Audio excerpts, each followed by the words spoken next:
جب حضرت مہدی کی قیادت میں مسلمان صاحب ایمان اہل عرب یہودیوں اور عیسائیوں کی طاقت سے ٹکرائیں گے تو ان کی مدد کے لیے دو جانب سے اللہ تعالیٰ کچھ بھیجیں گے مدد. ایک تو آخری مرحلے میں مدد آئے گی حضرت مسیح عیسیٰ ابن مریم کا نزول، جو یہودیوں کی طرف رسول بنا کر بھیجے گئے تھے. انہیں یہودیوں نے اپنے خیال میں سولی پر چڑھا دیا، لیکن اللہ نے فرمایا وما صلبوہ وما قتلوہ ولکن شبہ لہم بل رفعہ اللہ الیہ. اللہ تو اپنی طرف اٹھا کر لے گیا. اور احادیث صحیحہ جو کہ ہمارے ہاں متواترہ کے درجے میں وہ احادیث جو صحیحین کی ہیں ان سے ثابت ہے کہ حضرت عیسیٰ ابن مریم دوبارہ زمین پر آئیں گے. اور یہودیوں کا سب سے بڑا سرغنہ جو خود مسیح ہونے ہی کا دعویٰ کر رہا ہوگا، مسیح الدجال، اسے حضرت مسیح قتل کرے گا. لیکن ایک دوسری حدیث سے معلوم ہوتا ہے کہ مشرق سے فوجیں آئیں گی حضرت مہدی کی مدد کے لیے. یخرجون ناس من المشرق یؤدون للمہدی یعنی سلطانہ. مشرق کی طرف سے فوجیں آئیں گی کہ جو مہدی کی حکومت کو مستحکم کریں گی. خراسان کا لفظ آتا ہے ایک دوسری حدیث میں.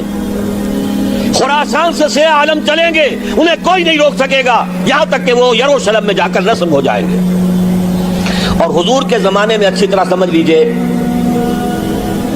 ہند کسے کہتے تھے حضور کے زمانے میں؟ پاکستان ہند میں شامل نہیں تھا.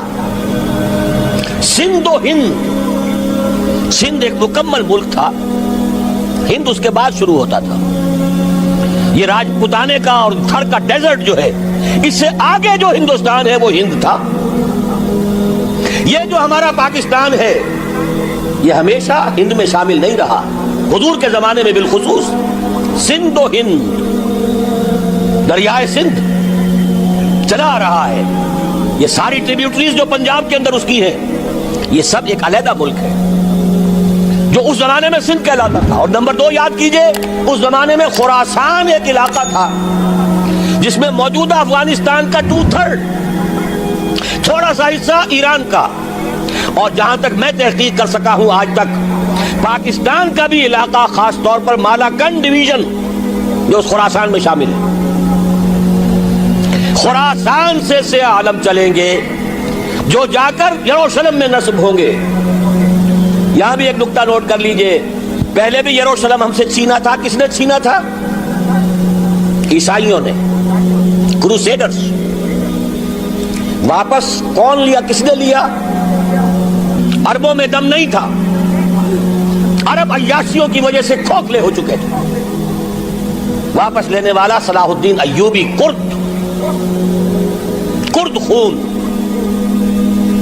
اب دوبارہ یروشلم لیا جا چکا. چھینا کن سے گیا؟ عربوں سے. عرب واپس لے سکتے ہیں؟ کوئی اندیشہ اگر ہو سکتا تھا عراق کے بارے میں کہ شاید اس کے ایٹمک دانت نکل آئے، جو سازش کی گئی، جس طرح اس احمق اور پاگل صدام حسین کو دام میں پھنسایا گیا. صدام 100 جال، دام کہتے جال کو، 100 صدام، اس میں جو پھنسا ہے تو اگلا پچھلا کھایا پیا سب اگلوا لیا. اور ہے ہی کون؟ اس کے پاس ایٹمک ہتھیاروں کا ذخیرہ موجود ہے، اور کسی کے وہ ایٹمک دانت بھی نکلنے نہیں دے رہے. پاکستان کے اوپر کتنا دباؤ، اور ہمیں نہیں پتا کتنا کچھ دباؤ قبول کیا جا چکا. یہ تو سبھی مانتے ہیں، کیپ کر دیا گیا، روک دیا گیا، آگے تو نہیں بڑھ رہا، یہ تو سبھی مانتے ہیں. رول بیک بھی ہو گیا یا نہیں کچھ پتہ نہیں،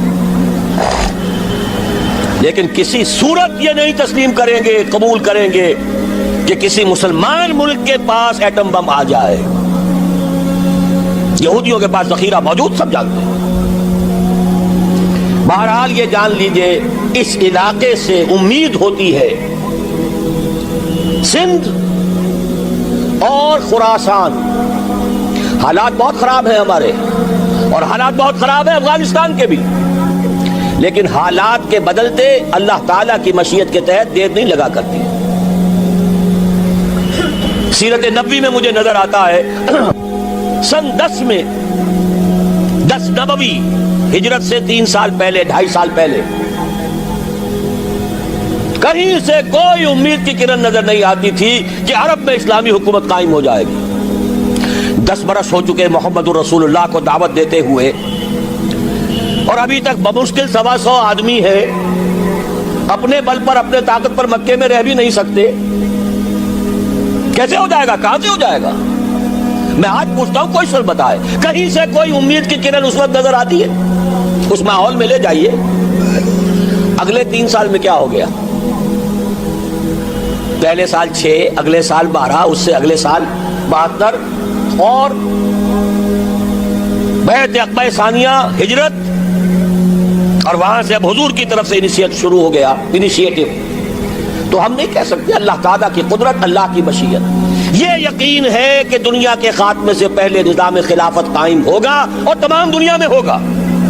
ظاہر ہے کہیں پہلے کسی ایک جگہ سے ہوگا جیسے حضور کے زمانے میں ہوا. اگر بیک وقت پوری دنیا میں ہو سکتا تو حضور کے دست مبارک سے ہوتا.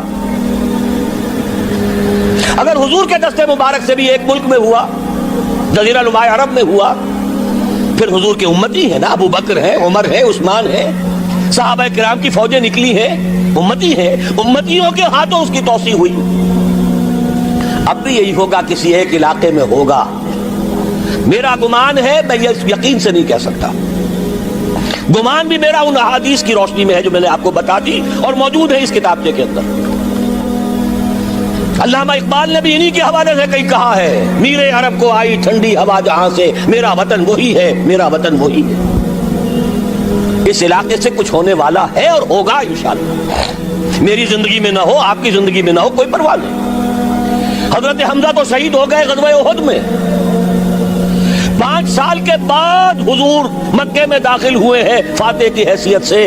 حضرت حمزہ کی نگاہوں نے، ان آنکھوں نے تو نہیں دیکھا، عالم ارواح میں اللہ نے کیا مشاہدہ کرایا ہوگا انہیں، وہ تو ہمیں معلوم نہیں. بعض صحابہ شہید کر دیے گئے مکے ہی میں. بہت بڑی کامیابی. اپنی جان لگا دیں، اپنے آپ کو کھپا دیں، اپنے آپ کو مٹا دیں. جس طرح روڑی کوٹ کر بنیادوں میں بھر دی جاتی ہے، ہماری ہڈیوں کا چورا بنا کر اور ہمارے خون کے اندر اسے گوندھ کر اگر وہاں ڈال دیا جائے، اس سے بڑی سعادت کوئی نہیں. اس پر تعمیر ہو خلافت علی منہاج النبوہ کی، ہم اس کی بنیاد کے اندر دفن ہو